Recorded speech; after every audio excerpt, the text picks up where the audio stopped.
Terungkap ternyata ada rumah produksi film porno di ibu kota.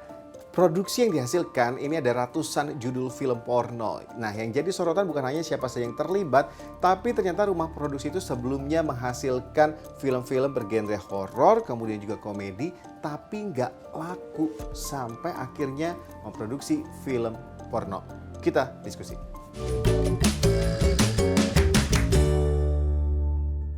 Dalam kasus ini polisi telah menetapkan 5 tersangka, mulai dari pemilik dan sutradara, kemudian kameramen, hingga sekretaris yang juga pernah berperan dalam film porno itu.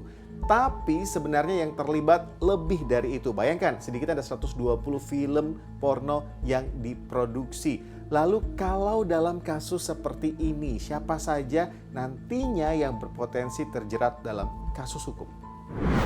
Konsepsi tentang pelaku itu di dalam hukum pidana itu, selain orang yang punya inisiatif melakukan perbuatan, tapi juga mereka yang menyertai pelaku peserta, gitu, membantu, dan orang yang membantu melakukan. Jadi ada 3 sebenarnya.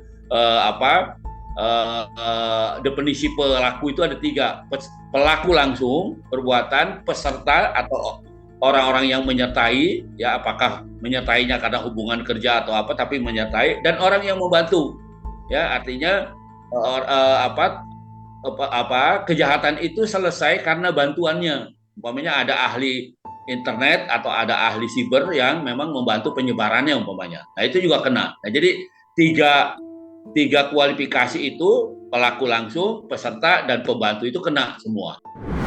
Hingga kini penyidikan masih terus berlanjut, polisi pun terus memburu sedikitnya 16 pemeran yang pernah terlibat dalam film porno itu. Tapi yang juga jadi sorotan adalah alasan pemilik rumah produksi itu membuat film porno. Dulu dia juga sudah pernah membuat beberapa film, baik yang mana genre dari film tersebut film horor dan juga komedi. Namun berjalannya waktu, karena terkait dengan motif ekonomi yang mana mungkin dengan menawarkan film seperti ini lebih banyak peminatnya, akhirnya dia terjun ke bisnis dunia pembuatan film seperti ini. Itu alasannya, ada motif ekonomi di sana. Film yang diproduksi sebelumnya ini bergenre horor dan juga komedi tapi nggak laku. Apakah ini akibat adanya dampak permintaan dari masyarakat? Benarkah ada kultur seperti itu di masyarakat? Ya, dari informasi yang kami himpun sedikitnya memang ada 120 film porno sejak tahun 2022 yang diproduksi, kemudian disebar ke 3 situs berbayar dengan durasi 1 hingga 1,5 jam per film.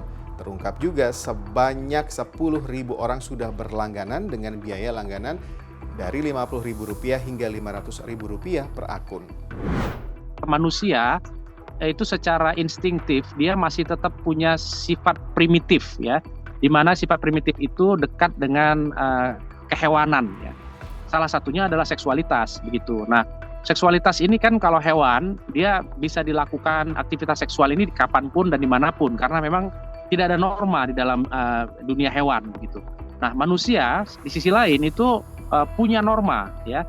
Kalau kita pakai kerangkanya Sigmund Freud dalam menjelaskan psikoanalisis, artinya manusia punya sisi id, ya. Sisi id ini yang sisi primitif tadi. Sementara norma itu menunjukkan dia punya kecerdasan, dia punya kesepakatan dengan manusia lain gitu, ya. Nah, sekarang ini sebetulnya posisinya manusia itu di tengah, setiap individu itu di tengah-tengah sebagai ego begitu ya. Dia punya sisi di mana dia bisa mengekspresikan sisi kebinatangannya, sisi kehewanannya, juga bisa mengekspresikan normanya. Tapi karena kita sekarang sudah manusia yang beradab, ya, harusnya norma itu lebih dominan dibandingkan dengan perilaku-perilaku kehewanan. Nah, sayangnya memang karena sifat itu tidak pernah hilang dari dalam diri manusia, dalam diri individu manusia, akan tetap ada upaya-upaya untuk memunculkan itu. Apalagi sekarang sudah dikomoditisasi, ya. Artinya sekarang seksualitas itu dijadikan komoditas, ya. Satu hal yang bisa dijual dalam tanda kutip, ya. Akibatnya tentunya muncullah pornografi sebagai satu industri, ya. Padahal itu bertentangan dengan norma yang ada di sisi sebelah kanan tadi, yang di sisi sebelah kiri id-nya itu memperbolehkan, silakan saja beraktivitas seksual, silakan saja menabrak norma-norma begitu. Jadi manusia memang ada di dalam dua kondisi ini, ya. Nah, Tak dapat dipungkiri, kasus ini bukanlah kasus yang pertama terkait film porno. Akses yang mudah perkembangan digital disebut-sebut dikatakan sebagai salah satu faktor utama penyebab terjadinya kasus-kasus serupa.